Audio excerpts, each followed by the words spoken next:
Like based on clicks, the send time for certain things is like the age old thing is you want to sell cruises. You want to send emails for a cruise at noon because it's when people are on break and they're eating lunch and they're dreaming about something else. Of course, it makes It's the total best sense. way to sell something like that, right?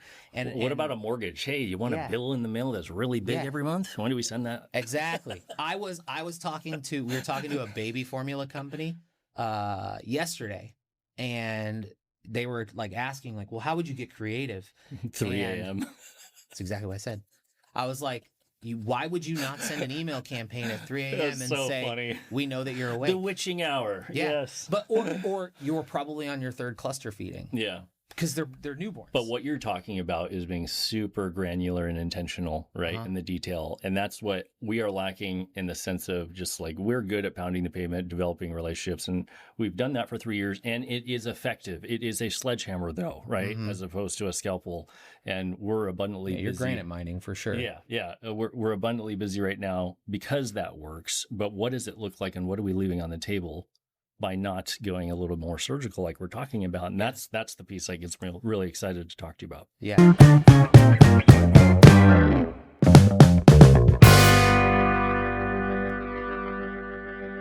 Shouldn't say, well, yeah, welcome back, right? Welcome back, yeah. Technically speaking. Yeah, I think You've never been to this branch or this studio, but I have not. You used to run our marketing department. I did for 7.5 years. I know. Yeah. I know. Yeah, you've been up to a lot, I'm sure. And I'm just glad you reached out to me on social media. And it is the power of social media. Yeah. We were just talking about that off camera. Mm-hmm. And what I'd like to get across to the audience today, a lot of them are realtor clients. Mm-hmm. People struggle with marketing. Mm-hmm. They don't know where to begin. You've got print. Yeah. You've got traditional. You've got social media and all the other things. Yeah. If you're taking somebody from scratch, like where do you begin with them? And especially your average real estate agent, even though I know you kind of maybe don't work with that particular industry. What's your take? Man, like when you're promoting yourself or a brand or anything really, like a product, one of the biggest things is establishing credibility. Credibility can come in a bunch of different ways, right? I think at the end of the day, everybody from a consumer angle or just a brand wants to be seen, right, and heard, right? So seen, right, and heard. Okay. So how can I do that? Now, I do like to be right. Right? Everybody does. Everybody does. So like, what can you do to convey that message? And the biggest thing that I've used, and I've used it for 15 years, is consistency is key. Like consistency matters above all. You can have a relatively subpar product as far as look, feel, aesthetic, delivery. If you do it long enough, you could build a semi-decent business. And this goes for like anybody. Realtors are one of them. So I feel like that's a huge part. And I've always used the example of like, if you go to Google and you Google Jason's first blog, there's a million results. If you Google Jason's second, there's 500,000. There's 300,000 at the third one. And then it goes down pretty rapidly, right? And that's a knock on, like it's a very telling sign on consistency and what people just don't do. And they give up after a certain amount of time. So if you go back and you look at people on YouTube, like MKBHD, the kid that's been reviewing products, you can go all the way back on his YouTube, like 15 years. Are we talking about the kid? The one that my kids all know about? Yeah. Okay. You can go all the way back 15 some odd years. He's still doing it. He's reviewing tech products in his parents' in his bedroom, in his basement. That's incredible. Yeah. But you're he stayed right. consistent. It's so funny because this is applicable in most industries, I think you're saying or pointing to. And I will say there's an issue in my industry when I'm coaching loan officers, and it's always at 6 months every single time. I get man, it's not working. And I'm like, come to me in 3 to 5 years, and then we'll talk. Weather some storms. Right? Yeah. Because the key of being consistent is the biggest differentiator and problem, I think, for most people is A, it takes money in marketing too, right? So how do you navigate that? Yeah. But B, this need for instant gratification. Yeah. The world, I mean, instant gratification is definitely something. I mean, the dopamine hit of just, of how social networks work, and that is obviously disturbing on many levels. But how do you work that out? And yet we all still do it. We all still do it. Yeah. I mean, I try and time myself. I try and regulate a little bit of that. Yes, I do too. Yeah, right. I mean, it is what it is, but I try to be. I had all of that turned off for a few years, and just because it was just noise. And I had a friend who's actually probably the only realtor I work with, that I did his branding in 2012, I think, 2013. And it was one of those things where he told me like, hey, I need you to do a branding seminar for some a mastermind that I'm putting on. You got to turn on your social media though, because it's the only way people are going to find you. I'm like, I don't really want to do that. And he's, yeah, why not? So I go back to Instagram, turn it back on, and then instantly get leads and get followers. Yeah. And it was great. I was like, and I'm not somebody that like super pushes any part of that for the agency or for me personally. But it helped out a ton. And I was like, all right, well, back on the horse. Like, and it's a fickle machine, but. And what's the name of your agency again? APBD, or A Pretty Big Deal. Yeah. It's a completely ridiculous name. I like it, you know. Thank you. It's a good acronym too. Yes, it is. But so with marketing for APBD, it's not social media is what I'm hearing. What is it? Not really. So we kind of focus on 3 different pillars, right? I believe strongly in core competencies. So we do web, lifecycle, and branding.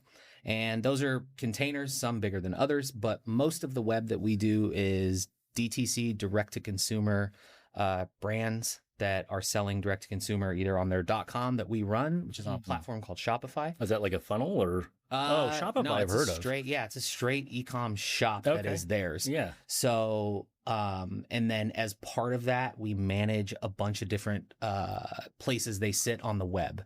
So whether that's Amazon, Walmart.com, any one of those like retail environments that these brands sit on. I was going to say retail, yeah. Yeah, we control visually the aesthetic of all of those look and feel to make sure the brand's cohesive across all those channels. And in a lot of ways, some of what we do and create is used in social media and different spots. And then life cycle, a lot of that is just email and SMS.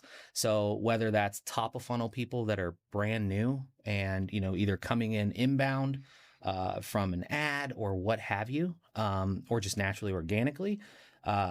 So we have email campaigns and SMS campaigns, and that's whether or not you actually checked out and did something. So that's putting you on a specific journey on a 8-step So journey. You're the agency that when I am signing up for some sort of like, I want my 15% off of Hugo Boss shoes, right? Or as an example. And then from here into forever, I get text messages and emails. 100%, right? 100%. And they make me do enter your cell phone, and then you get a code to verify, and you opt in. That's you guys. That is us. Yeah. And that's built on the underpinnings of different platforms that we use. But there is a certain science to all of that and how you do it.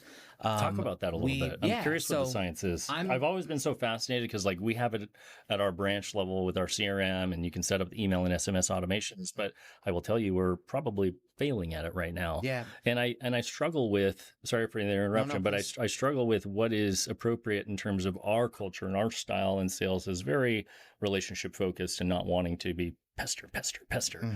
But on the other hand, the flip side of that coin is out of sight, out of mind, right? So how do you balance I don't want to be annoying, but also if you're not doing anything, you're not going to get any loans. Yeah, 100%, 100%. So we build really rich, deep, considerate segmentation.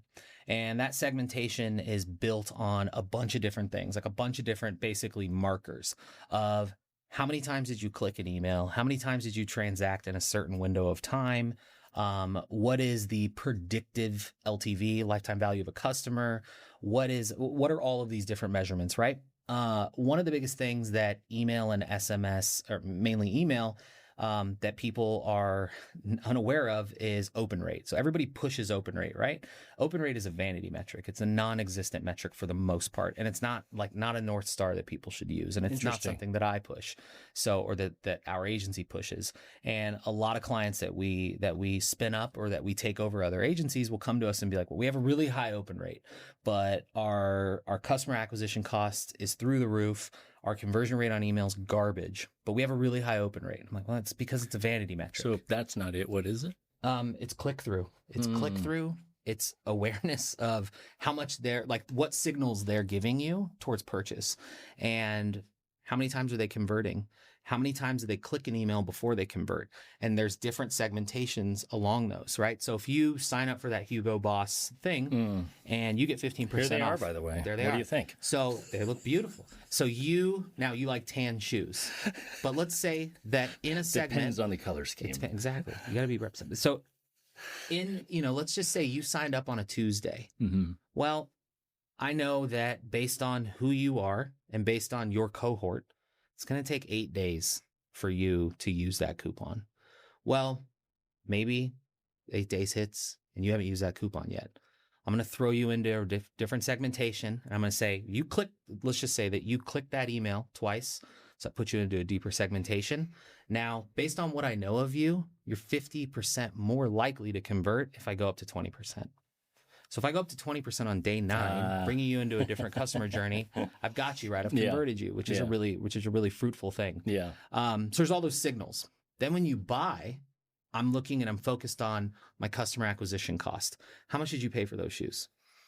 A couple $100 minus 15, like $185. Let's say $200 after shipping, right? What is that? Tax and $175, something like that. So not bad. Yeah. Okay. Well, should be free shipping with how much money I spent. Exactly. But margin I'm outing sucks. myself. Margin sucks on shoes. So you have a couple different things. You have what's called CAC, which is customer acquisition cost. Could have cost $50 to acquire you as a customer from Facebook, from Meta, right? So $50 to get those shoes. Let's just say they probably run a pretty good margin, but let's say they run a 50% margin on those shoes. They're pretty much close to underwater on you on the first purchase, which means you need to make a second, third, and fourth purchase, which means you're not really valuable to the brand until then. The thing is, I am valuable because I'm the impulse shopper. There you go. But That's I'm a not different everyone. segmentation. I'm not everyone. But Yeah. yes, I understand That's what a you're different saying. segmentation. You got the misers and then you got the impulsers and all that. Yeah. And that's a beautiful thing, because then I know, all right, if I need to clear some product, but I'm Hugo Boss. Send me a bunch of stuff. I'm going to send you a bunch of stuff, and I'm going to off-channel it. I'm going to off-channel. I don't need it on the .com.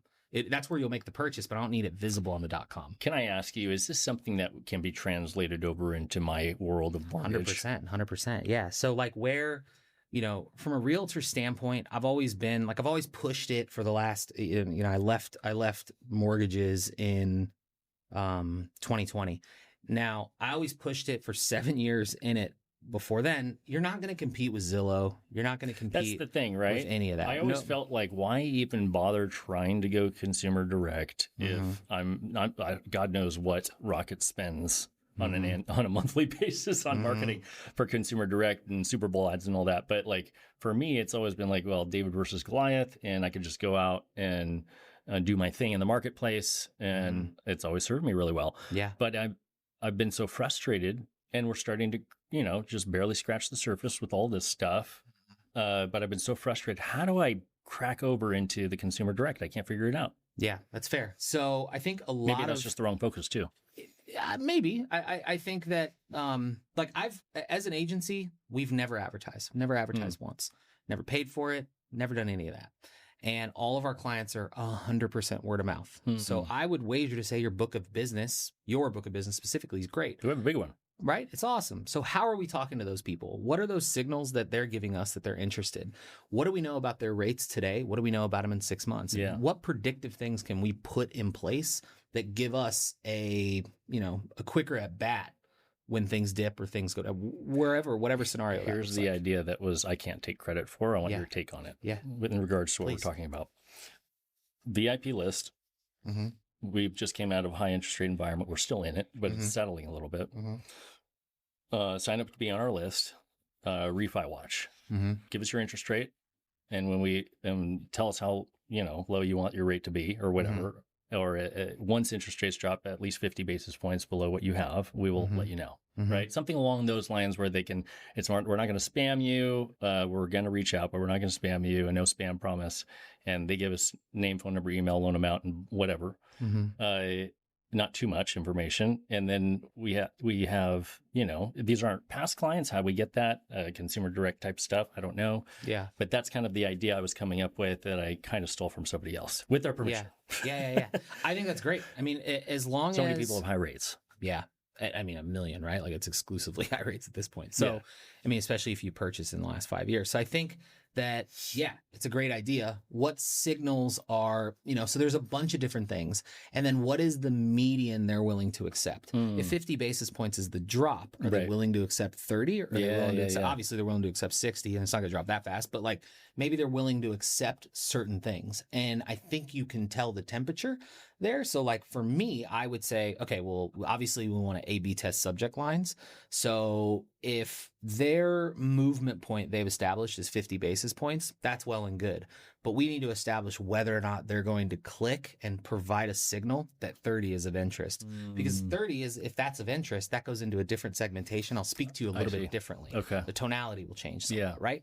But the idea as a core is really good because then we know they want to do that. The problem is you're a little bit further down the funnel. You have to look at what you're spending to acquire that person to fill that ad out. Yeah. So I think for the most part, you can generate a really good, what you would call MVP, like a minimal viable product based on your list right now alone. That's what I was going to say. We have thousands of people within our group, California and Utah, et cetera. So take a subset of that. Yeah. Take 500. Okay. And email them and say, hey, we know that your rate is X. Right. And you purchased on Y. Right. Because those are all variable data points you put in the email. So here we have this. We want to know if you want to be on a rate on some version of this VIP list. Yeah.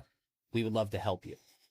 They need to click and they need to provide action in some capacity to get on that list, which is great because then it implies they want to engage. There's interest. There's massive interest, and that pulls them into a different segmentation, which is really good and valuable for you because again, it's another signal that they're going to care about. It's actually a breath of fresh air to hear you talk about things that aren't talking about buying Facebook ads. Yeah.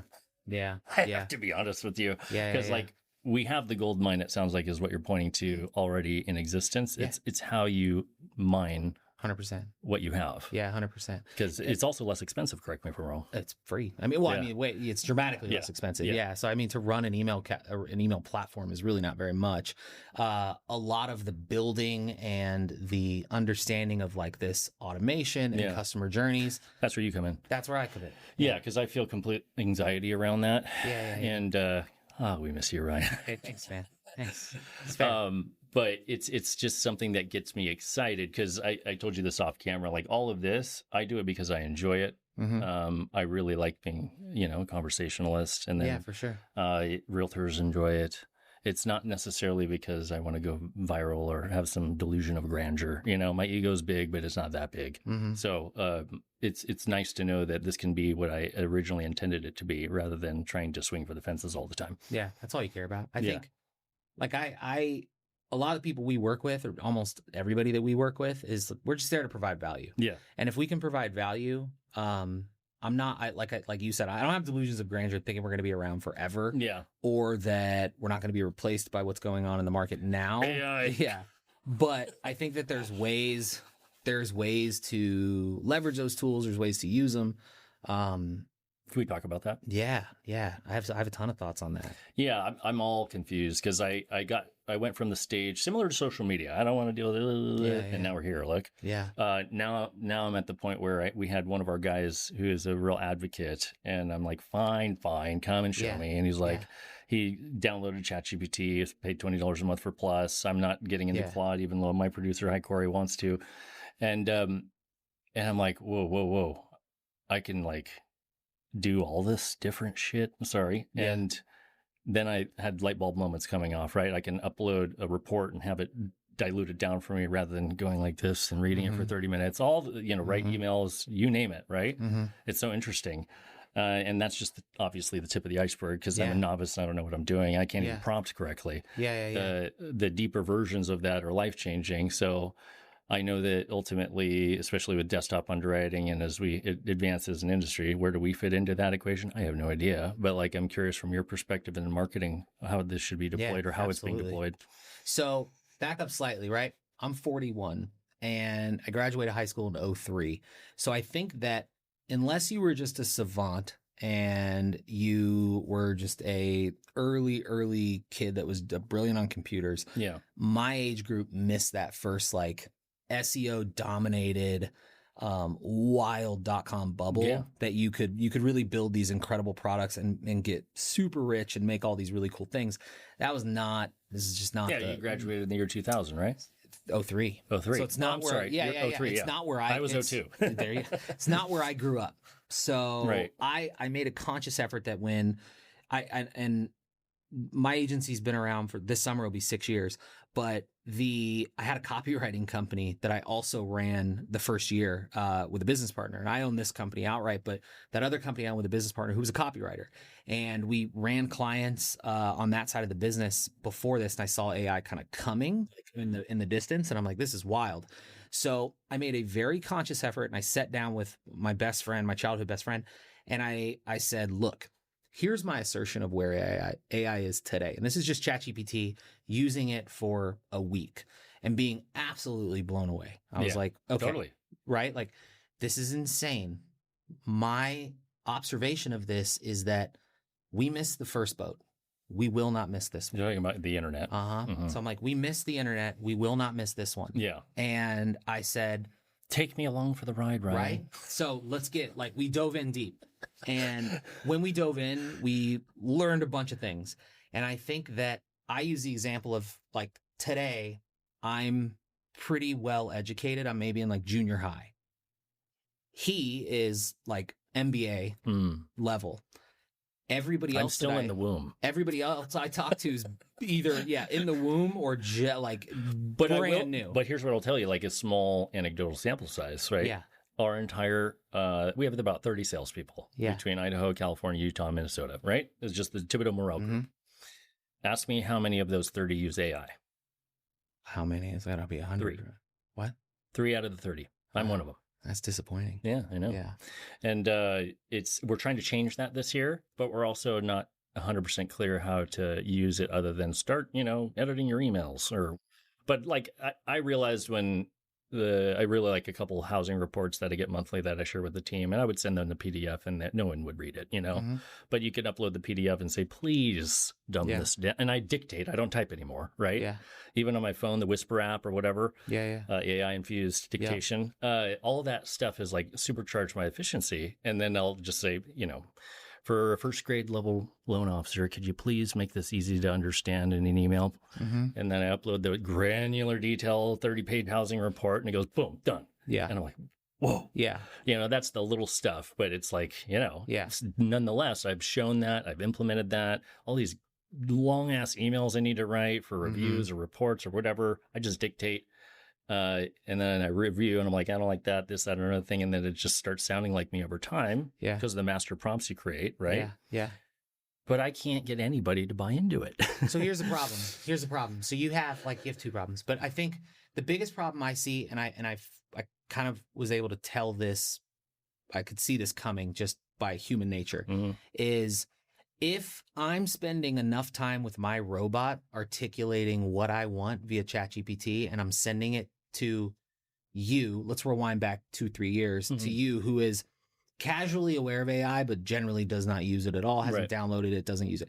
You're like, man, that's crazy. Ryan sent me back this proposal or whatever. Totally. In 3 hours. That's wild. It would usually take me a week to do that. There was a very finite amount of time, called about 2 years, before people clicked in. And what I mean by that is people clicked in and went, well, shit, I can do that. And then now they're having a robot read your thing. So not only are you not even proofreading what you're generating, they're not even reading it. So that's an issue. So you made that 30-page report. You didn't read any of it. I bet you everything. You didn't read any of it. Guaranteed they didn't on the receiving end. Right. So then where are we? So that's a really sticky point. And I think that's the next hurdle for us to conquer. Interesting. So you have to be really careful because now we have this magic wand that we're using everywhere all the time. I will say I don't like it. I've come to the conclusion on this point that you're making. Sorry to interrupt. No. But you can tell when someone's writing AI emails. Yeah. And you're like, oh, Definitely. God. Definitely. At a certain point, you want to be able to just know that it's you who's communicating. Yeah, for sure. Don't do what you're talking about. And what is the pivot away from that, though? Yeah. Authenticity more than anything. Like, just know. Like, you know yourself if that's Jason talking. Yeah. I know if it's Ryan. Like, it's pretty easy.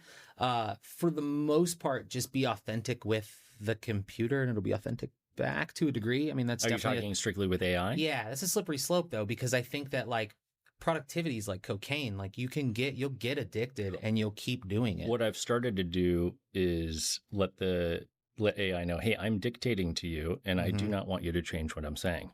What I want you to do is just slightly edit it in terms of punctuation and grammar. My grammar sucks. My Right. spelling's atrocious. Yeah, that's what I mean. Because I consider myself not an outstanding writer, but a decent writer. And people always comment on that. And I'm like, I don't want to lose that. So I'm dictating and I'll read it and versus dictating and saying, give me a cool email. Yeah, and then I read it. And I'm like, oh God, that's terrible. Yeah. AI sucks at writing, in my It's opinion. awful. Yeah. And you know, on YouTube, I would say now, Yeah. for every 10 videos I listen to, I'm like, oh my God, 9 out of 10 people are reading AI scripts. Yeah, unfortunately. And it all has the same tone and cadence. Yeah, where you're yeah, like, oh, yeah. this is just AI. Yeah. Did you see sound those ridiculous? Did you see those Claude commercials for Super Bowl? You know what? I host Super Bowl, so I never get to either watch the commercials or Yeah. eat the food. My wife was anti-Super Bowl party this year for that very I think reason. we're done for that reason. Yeah, that's fair. Sorry. But go back and watch them because it's very it unlike a lot. This generation because that's a big thing. But like you remember the 1984 Apple sure. commercial? That's That's this the version equivalent. in AI. Yeah. So it's what did pretty I wild. miss? I completely missed it. It perfectly aligned the tonality and the lack of contextual awareness to the situation. And I think that's where almost 10 out of 10 times ChatGPT gets it wrong. And I think that most don't want to put in the effort. So for those 3 out of your 30 salespeople, they may put in some effort, but the other ones just don't. Like they just don't at all because We're not using it, period. Unaware, They whatever. don't even have it. But like I've been a user. She'll like to hear this. You won't. Like I've been a user of Claude since almost day one, and I'm a huge like. Sounds like I need to paid- switch. Yeah, I paid for enterprise with Claude for my whole team, the whole company, and then I switched over to Claude because I had used Claude. I paid ChatGPT for them, and I was using Claude. And then I'm like, you know what? I'm gonna switch everybody over, and here's why. And I walked everybody through it, and I said, look, out of everybody that works for me, I was like, look, this is the power of this tool, and this is where you will become stronger and better. We will be beat as an agency and as a company if we don't adapt. You have to adapt, please. Yeah. I'm begging you, and I'll show you, and I'll give you the tools, and I'll provide those things for you. The Claude bill that we pay is astronomical, but it's worth every penny. So on that, like I was giving an example to one of my PMs today, and I said, you saw that thing I sent in Slack yesterday? And she's like, yeah, it said it was powered by Claude. I was like, cool. So let me walk you through how that worked. I took 4 different email accounts across the world. I took all 4 of those email accounts. It's one brand that we manage across 4 different, basically the entire world, 4 different accounts. I took a bunch of different analytics from those accounts. I know how to read those analytics. The layman does not, but I read all those and I said, okay, let's distill this down. And I need to rebuild the customer journeys of the primary account. And then I'm going to distill down the other 3 because the top one informs the rest. Take that, distill it down to exactly what I need it to give me, work on the CTAs, the call to actions, and then give me some variables, some ABs in those. Do that. Work with Claude on doing that. Give it the brand book, educate it, understand it, go, okay, well, change things. I'm all inside Claude doing this. I take it from Claude and I have Claude go into my email platform, write that, and it helps me build out that flow, that multi-step flow. Boom, done. That takes hours, by the way. It's not instant. Then I take that and I say, okay, we use Monday.com for all of our project management. So I say, okay, find this client in Monday.com, build me a task for that, and build me subcategorical tasks for each of the countries that we're using this in, or the regions. It does that. That's damn near instant. So it does all of that. Now go back to my client in Slack and let them know what we did. That's all in the course of about 10 minutes. Now, the flows and stuff that we built, I'm leaving that outside of this because it's important for context, but that was how efficient it was. So I danced, and then there's another Figma plugin, which is where we do all of our creative, and our creative is still done by human beings, and I will... Yeah, because you don't want it to come off as I will artificial. be last on that pirate ship. Yeah. Hollering. I understand. Yeah. Right? And I just will be, and I hope that I'm 60 when I'm saying that. I hope I'm not 42. Yeah.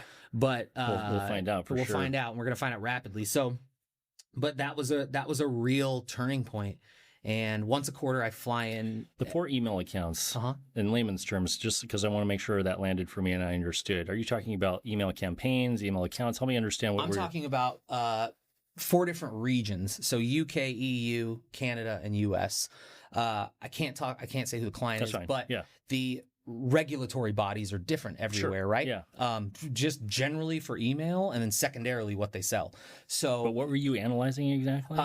I'm analyzing click-through rate. I'm analyzing LTV, that's what I wanted to understand. CAC. Yeah. I'm analyzing all these different things. So Claude analyzed these things for you. I gave it all of my learnings based on the CSVs I got and went, here's what we're going to do. Here's the guidance. Prove me wrong. And then on some of my observations, they were either a little off or or spot on.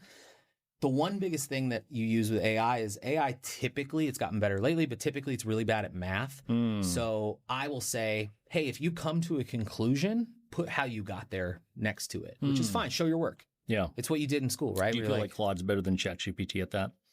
It's objectively, I've noticed it's with better. ChatGPT, and Corey's mentioned this to me, and I'm thinking, oh yeah, she's right. It answers questions as if it's fact, and it's completely wrong. Yeah, you know and then what I mean? You spit back. Then you that's ask wrong. like, why? Well, that's not even And it close goes, to being correct. totally You're like, oh yeah, that's correct. I'm like, well, how am I going to trust you in the first place? You're gonna love these commercials. they're gonna resonate so well. Well, this is when you realize it's like I'm only scratching the surface, and I don't know if you guys do classes for this stuff or what you do. We're being asked by a bunch of clients. And a bunch of like prospective people that it's something that I have a biz dev chick who works for me, and she's absolutely incredible. And she's only a few years older than me, and she's told me more. That I just got off a call with her earlier, and she's like, we really got to teach people, because she's like, there's a revenue stream there. I'm like, massive. I'm not so interested in that, but I want to use, like, we're working with an insights team, because I don't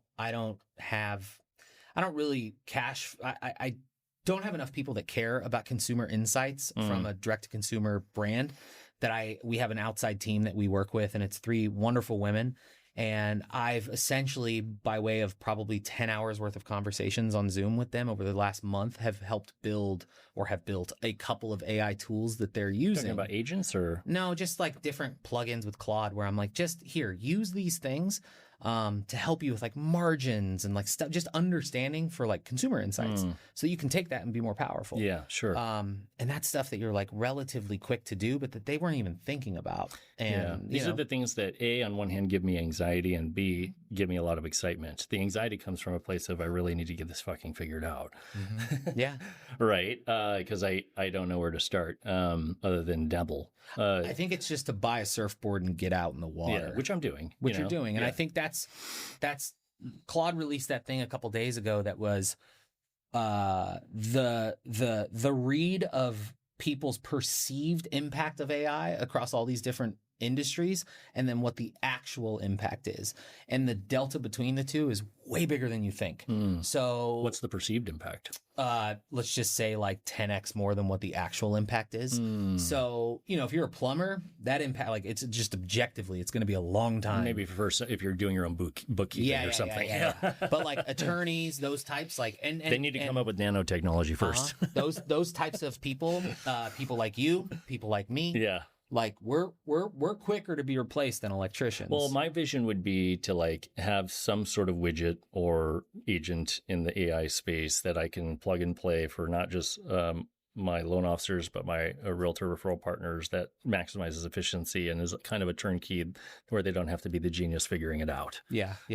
I think that's totally fair. I think you just have to think of, for us, we just think of use cases. And I'm the one with my CTO pushing our whole company towards that. But you're doing it from the perspective of marketing and trying to figure out what to double down on and what to pull back from in terms of what you're spending money on. To a degree, but like also I downloaded a year and a half of bank statements from my business bank, uploaded the CSVs and said, tell me everything that I have a subscription on. Yeah. And I was able to save $3,000 on different things. That's incredible. That I just don't use. And then not only did it give me back those things, it said, hey, Adobe.com went up over the course of 3 months. Went up 15%. That stuff's incredible. Yeah. No other product that I know of that doesn't require all of my logins through Plaid or what have you is going to tell me that. And that told me that within 3 minutes. Yeah. And then I went back. I've had the same experience in my own way. Right. So there are like, there's huge wins across the board. Yeah. But I don't use it for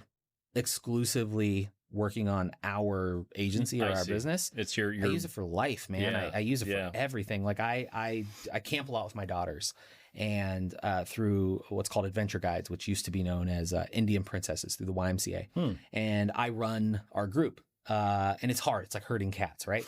But it's great, and I love it, and I love camping. I have boys, so but it's its own version of herding. I'm joining that one herding soon. hooligans. Yes, let's put it that way. So I have notes that are a Google Doc printout, and then during our in-person meetings, I take notes on those.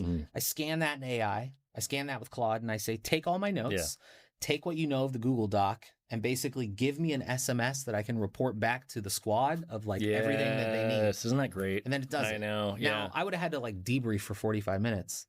I don't, it's not, I mean, maybe I have the time, but I don't want to do it. Yeah, the note taking too is huge, right? Because when you're on Google Meet and Gemini's taking notes for you, and I'm in a coaching, obviously ask permission. So Gemini's taking notes. The amount of stuff that I had to try to keep track of myself and stay organized, so I was like not feeling ridiculous or dumb when I was getting ready for the biweekly call for a loan officer. Now it's like all there at my fingertips and already organized and done, and I'm like, oh, that's right, that and that. It's just so easy. So do you, when you look at those, just to prod as though I would if I was like coaching you, when you look at those notes, what do you do anything to those notes after that phone call? Sometimes, yes. So, well, here's an example. Okay. So I will, it's a different example that I think might be better. I don't do a ton of originating anymore, but sometimes I'll take a client on, and when I'm on the phone with the client, I'm doing this, right? I could be probably with Plaid. What's it called, Corey? Plaid? Yeah, I use that. She bought me one, but I haven't used it yet. But anyway, they're great. I'm really good at taking notes. You know, I even tell them, if you hear me typing, it's not because I'm distracted, it's because I'm trying to take down what I need to know. But I have a pretty granular detail email at the end of that conversation, which is necessary. And I used to just forward that off to my ops manager and be like, here you go, app's coming in, permission to run this, that, and another thing. Well, now I just drop that gobbledygook, chicken scratch, you know, into AI, and then I dictate, hey, this is the way I want it formatted, or I go into the project that I made for those things, and then it just gets it dialed for me, you know? With some permissions, I've been able to upload a credit report and say, hey, why is this score this way? And what needs to happen? Rather than me, 22 years experience, I can look at it and be like, oh, okay, this is what needs to happen. It'll get a whole plan and tell you why and what you should work on first and how. It's just really impressive. Yeah. So for that exact Plod example, I was on a call this morning, and this client was on the road. They were dropping off their daughter. So I had my designer who sits, 10 feet away from me anyway, but she came over to my desk. We were both on speakerphone talking to her. I click go on Plod. Plod takes the notes. Okay. So I go, okay, here it is. And then that call was 9 minutes. It was very short, and it was a status update of 6 different things that we have in the pipeline. Okay. Not a big deal. So then I take that, it extrapolates down. I copy it from my phone app. I paste it into Claude, and I just say, this is the client channel that we're talking about. These are the projects. Can you give me a status update that basically updates Monday.com with where these things are and what we just told the client, and then go to the mutual Slack channel that we have with the client and say, hey, great phone call. Here's what we need. All happened within 4 minutes. Just so I'm understanding, are you saying Claude's doing that for you? Yeah. Well, at my direction. Okay. So I say, here's what I'm looking to do, and I type that in. Yeah. So this is not a quote unquote agent, or it's a co-work thing, right? So I just say, do this, update this, here's where to look. But I'm pointing it down whatever hallways, saying this is where you need to go, this is who you need to talk to. The truth is, it's smart enough to know based on the context of the conversation, but yeah, it's what it does. So it's just what you're doing, just arguably a few steps ahead. Yeah. But that doesn't mean that you're not doing it wrong. So you're telling me you're going to do a class for my branch? I guess so. Yeah. Yeah. It's really fun to talk about. And I want to do this because my passion is, like, in real estate, our industry is kind of lame, right? The idea is, okay, just go pound the pavement and go get business. I've never been the guy that likes to do that. I'm a relationship first guy, but how do I add value? Yeah. And I always felt disingenuous going up there talking about interest rates and stuff, because it was like, who the fuck cares? Yeah. Everyone has the same product. So how do you sell something where everyone has the same product? I like the idea of figuring this stuff out because then I can present something that's different and way more meaningful. Yeah. And then the natural byproduct is, of course, we're working together. Yeah. It's like not even a question. Yeah. That for me is my focus, and that's why we're focusing on these types of things. And AI is kind of like the next endeavor. Yeah. Yeah. I mean, I think that's, man, it's like, it's coming for you. Yeah. So whether or not get ahead of it, you want to click in is up to you. But I think for those 27 people in your org that aren't, it's like, well, why aren't you? What are you afraid of? So like, what are those objections and how can I help you overcome them?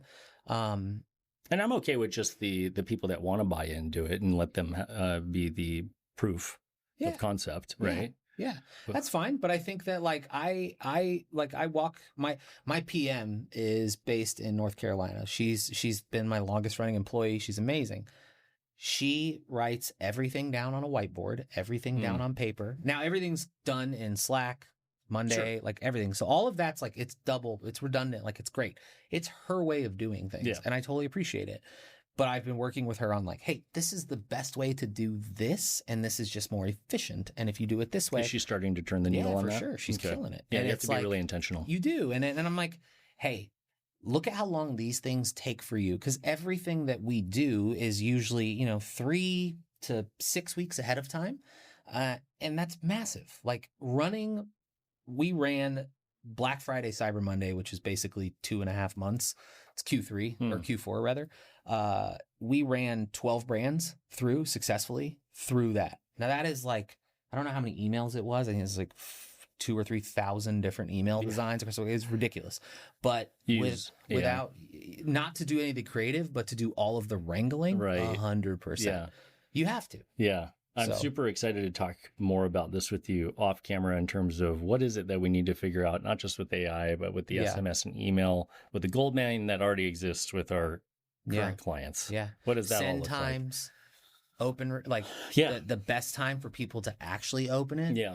Like based on clicks, the send time for certain things is like the age old thing is you want to sell cruises. You want to send emails for a cruise at noon because it's when people are on break and they're eating lunch and they're dreaming about something else. Of course, it makes total sense. It's the best way to sell something like that, right?